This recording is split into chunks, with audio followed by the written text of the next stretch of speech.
Oppo A38 recently Bangladesh মার্কেটে launch করে দিয়েছে অফিসিয়ালভাবে এবং এই ফোনটির প্রাইস যেটা রাখা হয়েছে সেটা কিন্তু Oppoর সর্বকালের সেরা প্রাইস বলতে পারেন। কারণ Oppo এর আগে এত সুন্দর স্পেসিফিকেশন দিয়ে এত অল্প দামে কোনো ফোনই লঞ্চ করে নাই। তো Oppoর A38টা কেমন হতে চলেছে তারই একটি ফার্স্ট ইমপ্রেশন এবং টুকটাক একটা রিভিউ দেওয়ার চেষ্টা করব। পরবর্তীতে এটার ফুল রিভিউ নিয়ে আপনাদের সামনে চলে আসবো। পাশাপাশি ভিভোর Y17s যেটা কিন্তু রিসেন্টলি লঞ্চ করে দিয়েছে, যেটা পাশাপাশি হেড টু হেড ফাইট করবে Oppoর A38 এর সাথে। এবং Oppoর A38 এর অফার করছে 4/128GB এবং ভিভো অফার করছে 6/128GB। তো কম্পিটিশন ব্র্যান্ড বলে কথা, দুইটার মধ্যেই একটা হেড টু হেড ফাইট হবে, এটা স্বাভাবিক। এবং হাইলাইটেড ফিচারের মধ্যে Oppoর A38 এ রয়েছে 33 ওয়াটের ভোগ ফাস্ট চার্জিং এবং ডিসপ্লেতে রয়েছে 90 হার্জের রিফ্রেশ রেট এবং এটাতে রয়েছে মিডিয়াটেকের G85 এর মতো পাওয়ারফুল এবং গেমিং একটি চিপসেট।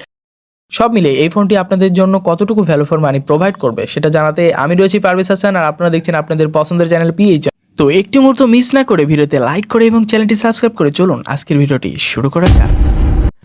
শুরুতেই যদি আমরা ফোনটার ডিজাইন এবং বিল কোয়ালিটি নিয়ে কথা বলি, তাহলে আপনার ফার্স্ট ইমপ্রেশনে মনে হতে পারে যে এই ফোনটা একটা ফ্ল্যাগশিপ ফোন এবং এই ফোনটি দেখতে খুবই খুবই খুবই প্রিমিয়াম লাগে।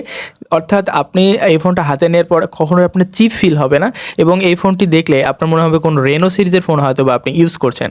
তো সত্য কথা বলতে এই ফোনটি দেখে আমি আসলে চমকে উঠেছি যে মাত্র এই বাজেটের মধ্যে, মানে 15,990 টাকার মধ্যে এই ফোনটি আপনাদেরকে যা কিছু অফার করছে বা ডিজাইন সেগমেন্টে, সেটা কিন্তু আসলে আশ্চর্যজনক।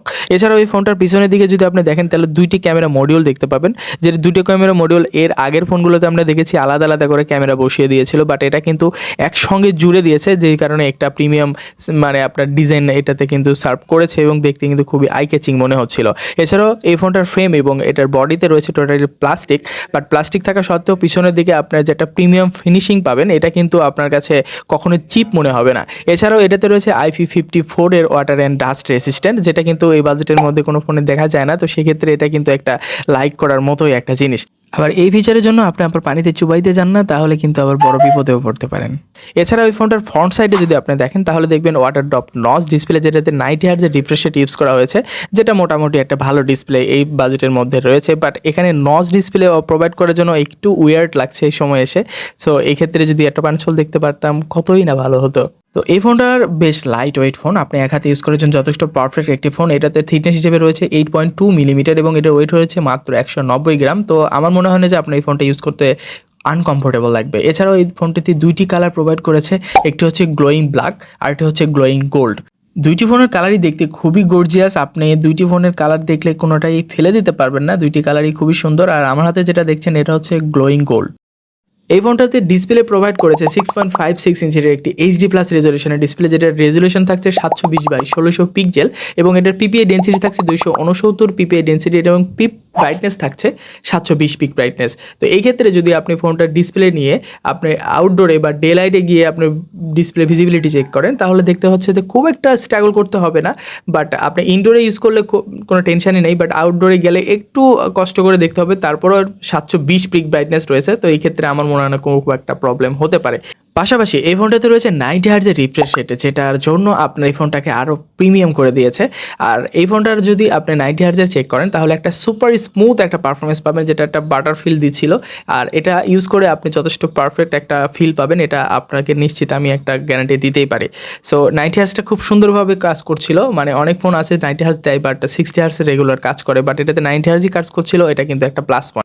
আর এই ফোনটি রয়েছে একটা নচ ডিসপ্লে, এই ক্ষেত্রে যদি আমরা নচ ডিসপ্লে জায়গায় একটা পাঞ্চল দেখতে পারতাম তাহলে আমার মনে হয় ভালো হতো, বাট আমরা যদি বাজেট ক্যাটাগরির দিকে চিন্তা করি তাহলে খুব একটা খারাপ না। আর এছাড়াও এই ফোনটা যদি ফুল HD+ হতো আর নচ থাকতো অ্যাজ ইউজুয়াল, আমার মনে হয় না খুব একটা খারাপ হতো, বাট ফুল HD+ এই সময় এসে আমরা এটাতে এক্সপেক্ট করতেই পারি, কারণ বর্তমান সময় অনুযায়ী ফুল HD+ ছাড়া আসলে মেনে নেওয়া যায় না।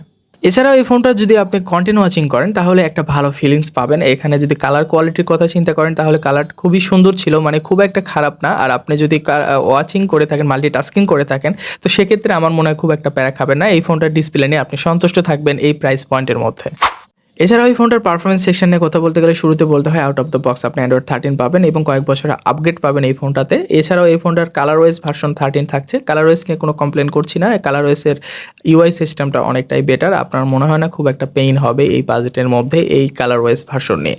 তো অপ্পোর যারা ইউজার রয়েছেন তারা অ্যাজ ইউজুয়াল এটা জানেন, এটা নিয়ে আমি বেশি কিছু বলছি না। এছাড়াও এই ফোনটাতে রয়েছে চিপসেট হিসেবে মিডিয়াটেকের G85 একটা 2.0 গিগাহার্জের একটি ওয়াক্টাকোর প্রসেসর, যেটা কিন্তু আপনার বেশ ভালো মানে এই বাজেটের মধ্যে অপ্পো কখনোই এত সুন্দর প্রসেসর আপনাকে কখনোই প্রোভাইড করেনি। আমার মনে হয় সর্বকালের সেরা প্রসেসর দিয়েছে এই বাজেটের মধ্যে অপ্পো। মানে এর আগে আমরা কিন্তু পি সিরিজ এবং জি সিরিজ এবং পি সিরিজের P35 ছাড়া এবং G35 ছাড়া আমরা কিন্তু অপ্পোর এই বাজেটের মধ্যে কোনো ফোনেই ভালো প্রসেসর দেখিনি। তো এই ক্ষেত্রে বলা যায় যে G85 যে একটা মহামারী ভালো এমনও না। আমি মনে করি যে অপ্পোর জগতে আমার মনে হয় এটা সর্বোচ্চ ভালো একটা প্রসেসর এই প্রাইস পয়েন্টের মধ্যে। এটা কিন্তু আপনাদের সবারই মানতেই হবে। মানে G85 প্রসেসর দিয়ে আপনি টুকটাক সবগুলো কাজই ডে টু ডে করতে পারবেন। আর আপনি যদি টুকটাক গেমিং করে থাকেন সেটাও খুব স্মুথলি করতে পারবেন। বাট আপনাকে হেভি গেমিংয়ের জন্য কখনোই সাজেস্ট করবো না এই ফোনটি। যারা নর্মাল গেমিংয়ার রয়েছেন বা normal day to day task করেন, আপনার ভিডিও ওয়াচিং করেন, মোটামুটি সবগুলো কাজই করতে চাচ্ছেন, অফিসিয়াল কাজ বলেন এবং ভিডিও এডিটিং টুকটাক কাজ করেন, তো তাদের জন্য এই ফোনটা একদম আমার মনে হয় না খুব একটা খারাপ হবে এই প্রাইস পয়েন্টের মধ্যে। এছাড়াও এই ফোনটাতে রয়েছে 4GB র্যাম এবং 128GB স্টোরেজ, এবং এটার যে আপনার জিপিইউ থাকছে সেটা হচ্ছে মালি G52 MC2। এটাও মোটামুটি এই বাজেটের মধ্যে মানানসই। আর আপনি যদি এই চিন্তা করেন যে এই ফোনটির র্যাম ভেরিয়েন্টে আপনি 4GB পাচ্ছেন, সো আপনি 4GBর সাথে কিন্তু আরও 4GB এক্সট্রা করতে পারছেন। মানে আপনি ভার্চুয়াল র্যামের কথা বলছি, যদিও ওটা কোনো কাজের না, তো আপনি চাইলে ওটা ইউজ করতে পারেন আপনার যদি ইচ্ছা করে। এবং 128GB স্টোরেজ থাকছে, এটাও কিন্তু একটা ভালো বিষয়। আমার মনে হয় না যে এই প্রাইস পয়েন্টের মধ্যে খুব একটা স্ট্রাগল করতে হবে যারা নর্মাল ইউজার রয়েছেন। এছাড়াও এই ফোনটাতে রয়েছে 5000 mAh ব্যাটারি, সাথে রয়েছে 33 ওয়াটের একটা ভোগ চার্জিং। এটা কিন্তু একটা বিশাল ব্যাপার। মানে এই প্রাইস পয়েন্টের মধ্যে অপ্পো কিন্তু কখনোই 16,000 টাকা প্রাইস পয়েন্টের মধ্যে ভোগ চার্জিং প্রোভাইড করাই নেই। আবার 33 ওয়াট তো এটা মেনে নেওয়াই যায় না। তো এই ক্ষেত্রে কিন্তু আপনার একটা প্লাস পয়েন্ট রয়েছে। 33 ওয়াটের ভোগ চার্জিং দিয়ে কিন্তু আপনি 50% চার্জ মাত্র 30 মিনিটে করতে পারবেন। এছাড়াও আপনি যদি 100% চার্জ করেন, দেখা যাচ্ছে এবারে যে 70-80 মিনিটও লাগতে পারে। তো এটা কিন্তু একটা ভালো জিনিস, আপনি খুব দ্রুত আপনার ফোনটা চার্জ করতে পারবেন। তো এই ফোনটার ফার্স্ট ইমপ্রেশনে আমরা যে আপনার ক্যামেরার পারফরমেন্স নিয়ে কথা বলি, তাহলে শুরুতে বলতে হয় ফোনটার মেইন ক্যামেরা থাকছে 50 মেগাপিক্সেল এবং 2 মেগাপিক্সেলের একটি সেন্সর। তো 50 মেগাপিক্সেল প্রাইমারি ক্যামেরা দিয়ে আমরা পিকচার কোয়ালিটিগুলো দেখেছি, বেশ সুন্দর ছিল, কালার কোয়ালিটিগুলো খুব ভালো অ্যাকুরেট ধরতে পারছিল। এবং যদি ডেপ সেন্সরের কথা বলেন, এটার আপনার যে ডাইনামিক রেঞ্জ এবং এটার যে এজ ডিটেকশানগুলো, এটাও মোটামুটি ক্যাচ করতে পারছিল। বাট শুরুর দিকে ফোনগুলো আসলে একটু সফটওয়্যার অপটিমাইজেশনের একটু প্রবলেম থাকে, তো এটাও সেটার দেখা পেয়েছি। তো মোটামুটি আমার মনে হয় না যে খুব একটা খারাপ হবে। আপনার পরবর্তীতে আসলে দেখা যাচ্ছে এই পিকচারগুলোর কোয়ালিটি আর একটু চেঞ্জ হতে পারে। আর অপ্পোর ফোনগুলোর কথা, তো সেগুলোতে একটু আপনার বুস্ট আপ করবে এবং একটু আপনার ফর্সা করে দেবে, এটা তো স্বাভাবিক বিষয়। তো আমরা কিছু পিকচার স্যাম্পল আপনাকে দিয়ে দেবো, জাস্ট চেক ইট আউট।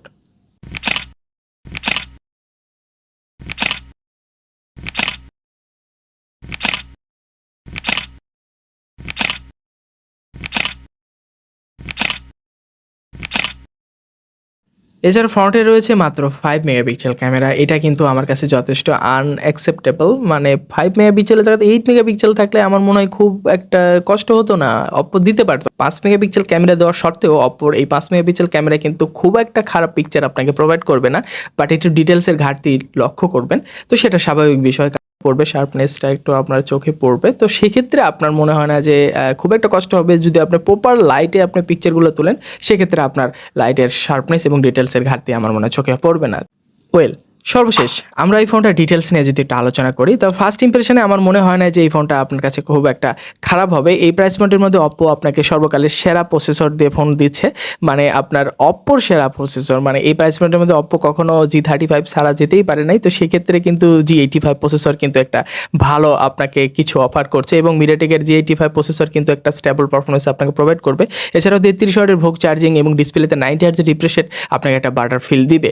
তো আশা করা যায় যে আপনি একটা ফোন ইউজ করে একটা, মানে যদি আপনি নর্মাল ইউজার হয়ে থাকেন আর আপনি যদি অপ্পোর মধ্যেই ফোন খুঁজে থাকেন, তাহলে আপনাকে আমি সাজেস্ট করতেই পারি যে অপ্পোর 38টা আপনি চাইলে পারচেস করতে পারেন। আশা করা যায় আপনাকে একটা ভ্যালু ফর মানি প্রোভাইড করার চেষ্টা করেছে অপ্পো, যতটুকু পেরেছে ততটুকু চেষ্টা করেছে। আমার মনে হয় না যে খুব একটা খারাপ হবে এই প্রাইস পয়েন্টের মধ্যে। হ্যাঁ, আপনি এর সাথে ভালো ভালো স্পেক দিয়ে ভালো ভালো ফোন পাবেন অন্যান্য ব্র্যান্ডের। তো সেক্ষেত্রে আপনি যদি অপ্পোর লাভারই হয়ে থাকেন, সেক্ষেত্রে আপনার জন্য এটাই একটা অপশন। তো আপনি চাইলে এটা পারচেস করতে পারেন।